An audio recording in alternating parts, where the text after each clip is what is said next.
शशि की सौतेली माँ ने उसकी शादी की तो बड़े घर में, लेकिन पति कोई काम ना करता। आप ससुर जी के साथ काम पर क्यों नहीं जाते? हाँ जाऊंगा, लेकिन कल से। आज जरा मैं दोस्तों के साथ घूमने जा रहा हूं। शशि के 2 बच्चे होते हैं, लेकिन रमेश का हाल वैसा का वैसा ही रहता है। एक दिन, सुनिए ना, बच्चा रो रहा है, इसके दूध के लिए पैसे नहीं है। अरे तो पिताजी से ले लो ना। क्यों? अगर आप में कमाने की क्षमता नहीं थी तो शादी क्यों की? तभी घर आई बड़ी ननद बोल पड़ती है। आहा, तुम्हारी माँ को साफ साफ कह दिया था कि लड़का ना कमाता है ना कभी कमाएगा। हम 4 बहनें हैं इसका ख्याल रखने के लिए, और पिताजी का इतना सारा पैसा, तुम्हें किस चीज की कमी रखी है? लेकिन थोड़े ही सालों में तकदीर बदल जाती है। शशि का ससुराल गरीब हो जाता है। सब बिकने के बाद शशि अपने पति, बच्चे और सास के साथ किराए के मकान में आ जाती है। मैं कोई नौकरी करना चाहती हूँ दीदी। अरे इतने बड़े घर की बहू थी शशि, तुम नौकरी करोगी? नहीं नहीं नहीं नहीं। नहीं करूंगी तो घर कैसे चलेगा? बच्चों को भी तो पालना है ना। तभी शशि का भाई आ जाता है। शशि, ये ले राशन का सामान, किसी भी तरह की कोई भी जरूरत हो तो बताना। भाई, अब मैं नौकरी करूंगी। देख बहन, वैसे तो मैं तेरे साथ हूं, लेकिन हाँ, मैं ये भी चाहता हूं कि तू अपने पैरों पर खड़ी हो जा। शशि को एक प्ले स्कूल में छोटे बच्चों को संभालने की नौकरी मिल जाती है। एक दिन, शशि, मेरे स्कूल को अब तुम संभाल लो, मैं कुछ दिनों के लिए अपने बेटे के पास जा रही हूं। लेकिन प्ले स्कूल अकेले मैंने कभी नहीं संभाला है। अब ये सब मैं नहीं जानती। इतने महीनों में तूने जो देखा, बस पूरे आत्मविश्वास के साथ उसे करना।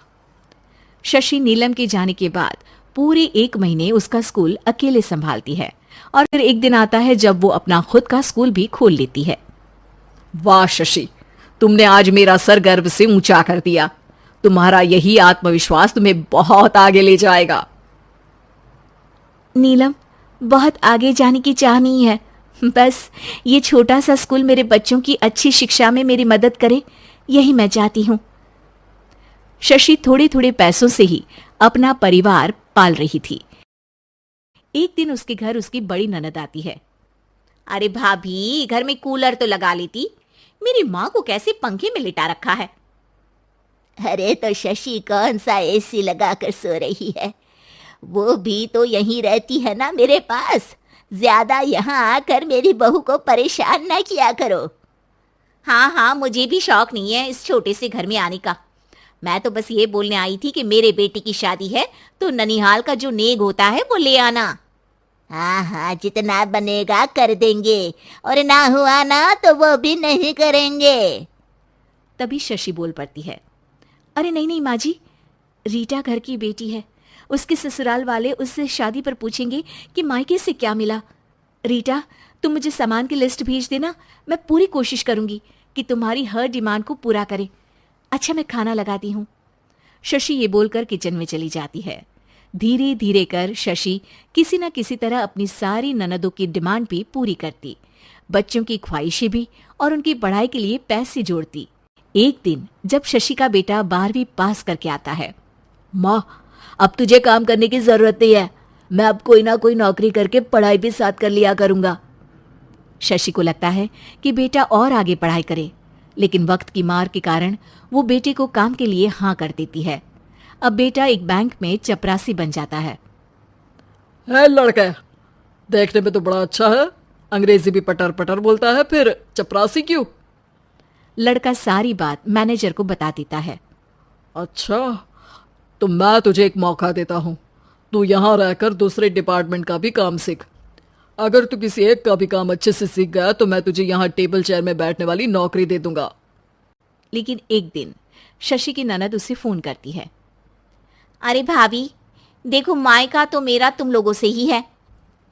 मैंने आपके बेटे और मेरे भतीजे प्रदीप के लिए यहाँ एक नौकरी देखी है, पूरे 5,000 मिलेंगे। वैसे करता ही क्या है, चपरासी ही तो है ना।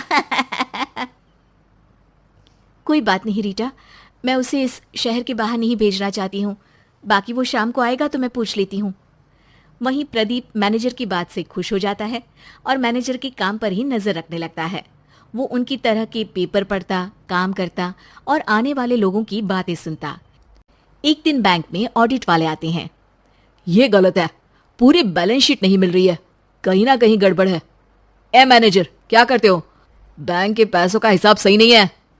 मैनेजर के पसीने छूट जाते हैं। तभी प्रदीप वहां आ जाता है।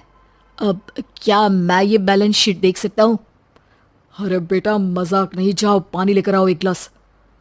प्रदीप मैनेजर को पानी लाकर देता है और फिर ऑडिटर से कहता है, देखिए सर, मैं आपको बता सकता हूँ कि कैसे बैलेंस शीट को आप लोग गलत तरीके से जोड़ रहे हैं। ऐसा बोलकर प्रदीप एक एक कर सारे डाउट क्लियर कर देता है।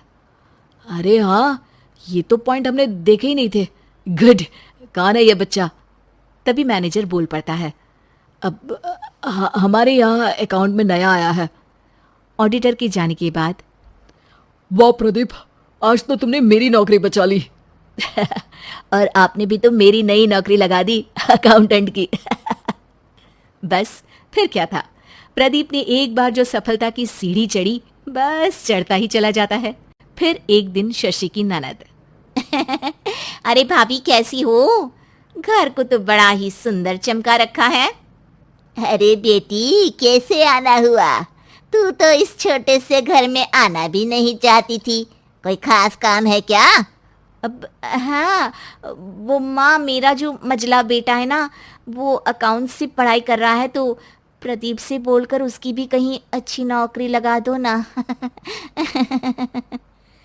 सास और शशि समझ जाते हैं कि कैसे पैसे आते ही लोगों के बात करने के तरीके से लेकर रिश्ते निभाने तक में बदलाव आ जाता है।